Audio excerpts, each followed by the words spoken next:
হিমছড়ি বা হিমপুরির পাহাড়। ইতিহাস থেকে জানা যায় মোগল সম্রাট শাহ সুজার যখন আরাকানের পথে যাচ্ছিলেন তখন এই এলাকার সৌন্দর্যে মুগ্ধ হয়ে তিনি এখানে একটি ক্যাম্প করেছিলেন। হিমছড়ির পাহাড়ি পথ ও সমুদ্রের মিতালি সেই সময় থেকেই পর্যটকদের আকৃষ্ট করে তোলে। তাছাড়া স্থানীয় মানুষের কাছে হিমছড়ি পাহাড়টি একসময় হিমপুরি পাহাড় নামে পরিচিত ছিল। লোকমুখে পরিচালিত আছে যে অনেক আগেই সমুদ্র থেকে রূপবতী পরীরা উঠে এসে এই পাহাড়ের চূড়ায় সময় কাটাতো। এই অলৌকিক ও রহস্যময় বিশ্বাসের কারণেই এলাকাটির নাম হিমছড়ি হয়েছে বলে ধারণা করা হয়। হিমছড়ি পাহাড়ের উপর দাঁড়ালে একদিকে যেমন দিগান্ত বিস্তৃত নীল সমুদ্র দেখা যায়, তেমনি পাহাড়ের কোল ঘেঁষে যাওয়া মেরিন ড্রাইভ সড়কটি মনে হয় আধুনিক ও প্রকৃতির মেলবন্ধন। তাহলে চলেন আজকে যাওয়া যাক সেই হিমছড়ি পাহাড়ে বা হিমপুরির পাহাড়ে। কক্সবাজারের ডলফিন মোড় থেকে ৩০০ টাকা দিয়ে যাওয়া এবং আসার জন্য একটি সিএনজি ভাড়া করে নিয়ে চলে যায় সেই হিমপুরির পাহাড়ের দিকে।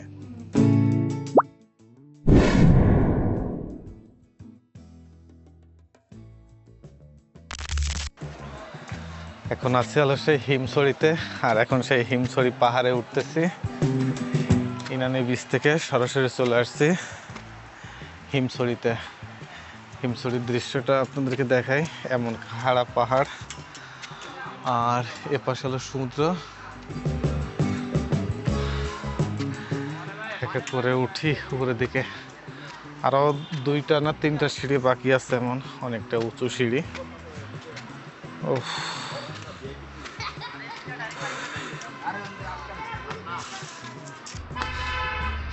কি খারাপ সিঁড়ি! ও মা গো, আর পিছনের অবস্থা লয় এই।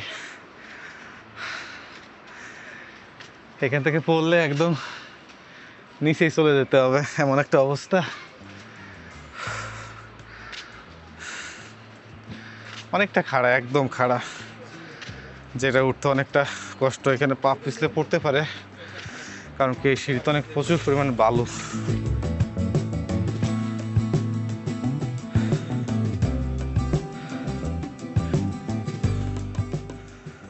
ও মাই গড!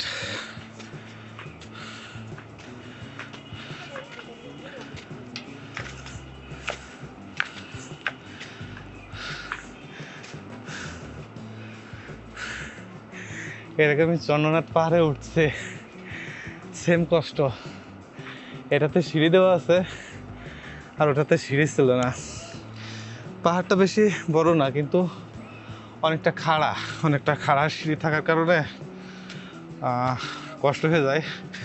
অলরেডি 2-3 দিন ঘোরাঘুরি করার পরে শরীর তো একদমই ক্লান্ত, তারপরে আবার এমন খাড়া একটা সিঁড়ি।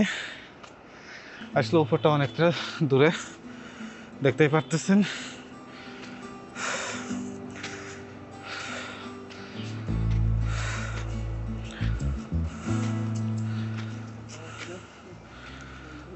ও মাই গড!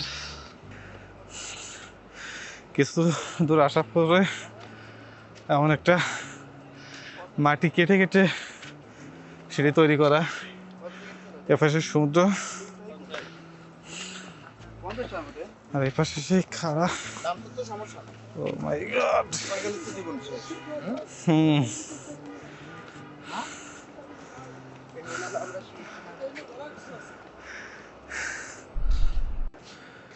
হিমছড়ি থেকে, হিমছড়ির যে পাহাড়ের চূড়া থেকে সাগরটা আরো অনেক সুন্দর দেখায়। উপর থেকে দেখেন কতটা দেখা যাচ্ছে, ক্যামেরাতে আসলে বোঝা যাচ্ছে না। হিমছড়ির এই রাস্তাগুলো আবার ঠিক করতেছে। এর আগে যখন আসছিলাম তখন এতটা সিঁড়ি শেষ হয়েছিল না, এখন নতুন করে আবার সিঁড়িটা ঠিক করতেছে।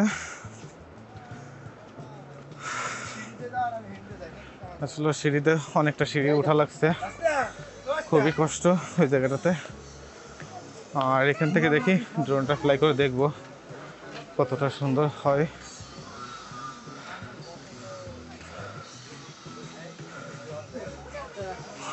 কিছু দোকান আছে, এত উপরের দোকানগুলো আনসিকিউর, সেটাই তো অনেক। দেখেন উপর থেকে কতটা সুন্দর লাগতেছে এই ইয়াটা, এপাশে সমুদ্রটা, আর আমি আছি অনেকটা উপরে। এই নিচ দিয়ে চলে গেছে মেরিন ড্রাইভ রোড, এদিকে টেকনাফের দিকে। আর দেখেন একদম সূর্যটা মাথার উপরে বলেই চলে। আর সেই অবস্থায় সেই সময় এখানের দৃশ্যটা এমন। আর এখানে কিছু ভিউ পয়েন্ট তৈরি করতেছে, যেটা 1 2 3 তলার মতন উঁচু করতেছে। এখানে যদিও বা এখনও লোকজন এভাবে আসতেছে না।